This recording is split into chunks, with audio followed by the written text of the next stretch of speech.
proud of the team.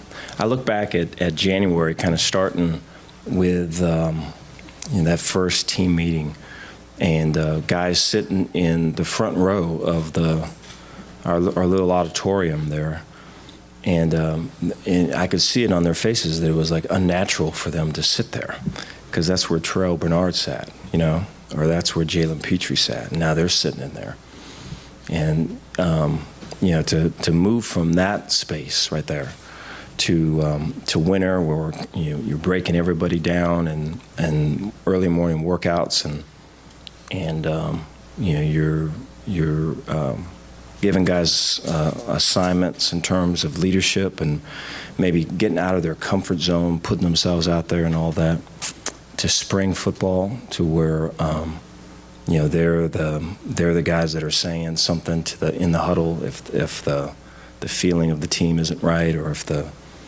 energy isn't right, to summer, to fall camp, and to come out and attack this game the way we did. I think there's so many possible off ramps to not play at your best when you have a score like this, and to start the game and to end the game the way we did. Way proud of our team, way proud of our coaches, and speaks well to just the inner workings of all of it.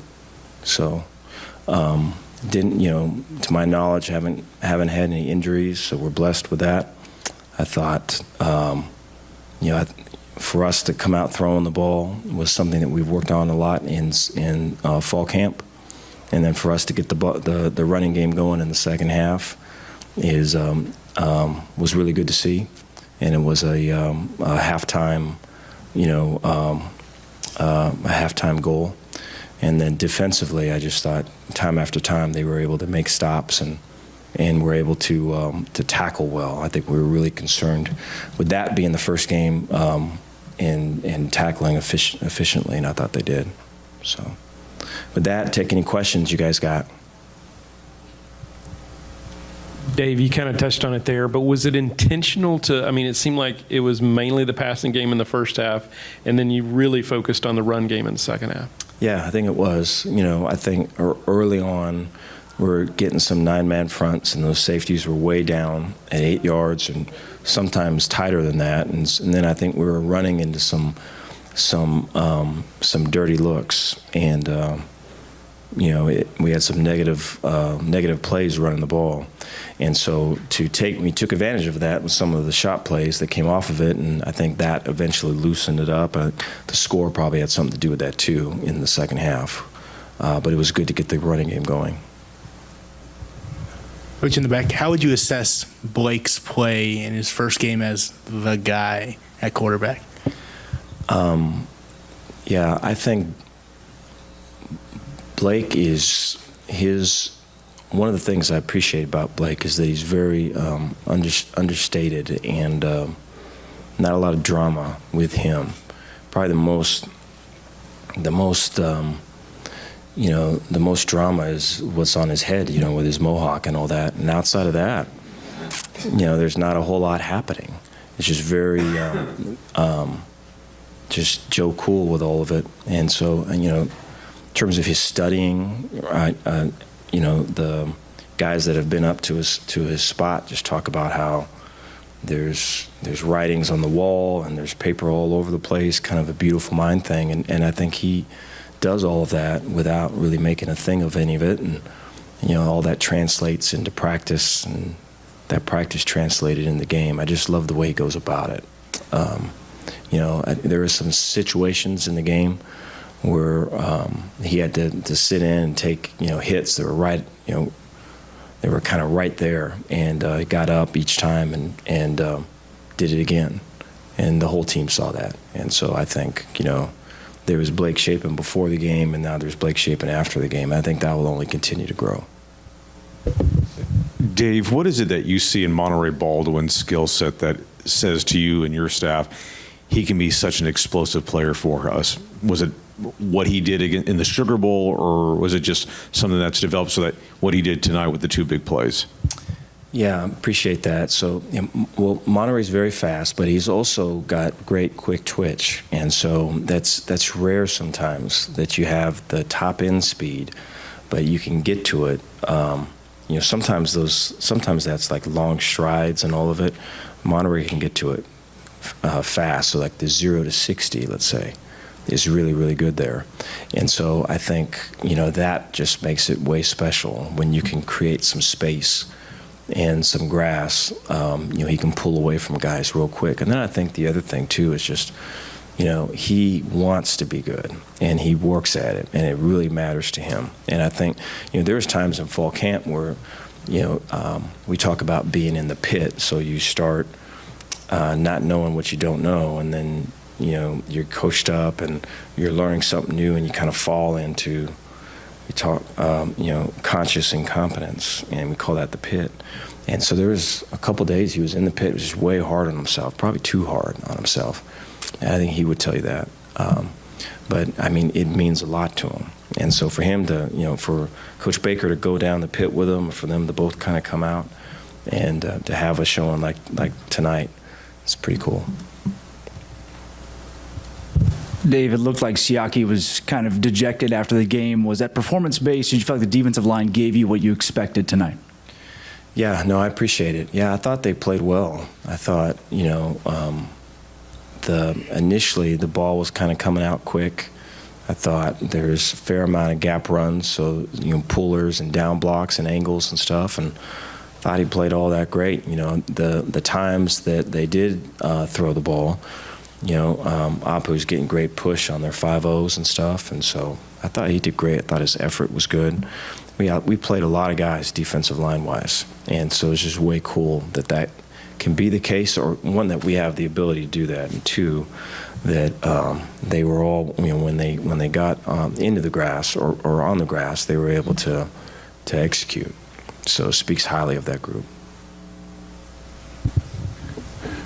Dave, obviously Gavin's had his injuries and had to wait a lot for his time. Just talk about what it meant to see that kind of play from him and what he could mean for you this year. So cool. Yeah, so cool. I go through one-on-one meetings. I think I've got 2 more guys. I couldn't get it done prior to the start of this, of the first game. But yeah, when I did Gavin, man, it's just like that story is just so crazy. And yeah, he's, I would hope that my son, my daughters kind of have the heart that he has, and just the awareness and the compassion that he has. It's just way impressive. And so you root hard for guys like that, right? And for him to have that opportunity, man, it's just so cool. It could not happen to a better dude. How good can you guys be in the return game? Neighbors look good too. Mm-hmm. And obviously he's, really fast. Mm-hmm. How big can that be for you? I hope that that's a weapon for us. We talk about hidden yardage, and we talk about trying to attack on that phase of the game. I think when we look at the tape, there's going to be a lot of yards being gained by athleticism and quick decisions and instincts and all of it. I think for us to get to where it's a consistent kind of day or week in, week out weapon for us, we're going to have to tighten some things up. And I think for the first week, I think there's a lot to be excited about, but I think there's a lot of work to be done. And I think everyone on that unit would agree with that. But our mindset is to have that be a weapon for us for sure. Coach, you talked a lot about focusing less on football and more on culture, and it looks like it paid off tonight. What did you do to make that change happen? Oh, wow. No, I appreciate that question. Yeah, I don't know. I think there's, I mean, for sure you want to be intentional with that and have maybe programs or things that you say or things that you do, but that really needs to be like who you are, because people will see through that in trying times or in hard or difficult times. They'll see through it. And so I think it's it's like in the in-between. So there can't be like a mask that you take off, because they'll see, And so, but that's, to not have a mask is hard to do, because I think we're all used to having masks, And so it's kind of scary to not have one. And so, but I think that gives dudes courage that they don't maybe need one either, But, what was way cool was we had so many guys playing, and if there's a guy on the kickoff team, there's chants on the sideline. If there's a guy on defense, there's chants on the sideline. Guy on offense, chants on the sideline. Everyone had their own chants, And so it was way cool. So you could feel the connection of the team. Thanks for the question. Dave, you mentioned so many guys stepping up into leadership roles, a lot of new starters on both sides of the ball tonight. Was there any questions that you and your staff had about this team that was definitively answered with this win tonight? That's a good one. Yeah, I think, we wanted to see guys make competitive catches, and they did. We wanted our skilled people to block on the perimeter, and they did. We wanted to see our young people, after they make a mistake, right, attack the next play. Really, we wanted to see our coaches, after our young people make a mistake, help them out the very next play, as opposed to whatever else, And then I think, you saw defensively, the push that we could get in the quick throw game and the edges that we can set with the length on defense. And so those things, I think, were shown today. Coach, in terms of that fourth quarter, the game's out of reach. You're up 40, maybe half the fans who started in the stadium are gone. How impressive is it that those guys were then able to harness some energy and have more points than Albany had yards in that final quarter? Yeah, we try to practice that way. I think if at our practices, there's guys that are doing the all the yelling and the screaming. There's some fairly shrill screams that are happening on the sidelines behind all of us, and so that's been kind of commonplace. And and just the energy that kind of comes out. I think it's just part of kind of how we go about what we do now. And so, but I think this is probably another level, tonight. And so I think that has so much to do with it, because I think if it's, I look at, we're going to go on the road here this next week, and we've got a bunch of road games here coming up. And, obviously we love playing at home, and you can catch some energy here, right? There's not going to be a lot of positive energy for us to catch on some of these road games. So we're going to have to create it, And so, practicing without music, and all this other thing, and just us creating it, I think is training for the places that we have to go. Dave, I think about as a coach, you want to figure out when you want to peak in the season. You want to constantly grow. Coaches talk about wanting to be at their best in October and November. In other sports, it's easy to kind of look to the playoffs for when you want to be your best. But how do you go about figuring out the growth mindset for this season, getting y'all to where y'all want to be, but also making sure you're ready for BYU next week and being as best as you can be then? Mm-hmm. No, I appreciate that. I think you get to know your players and your coaches, and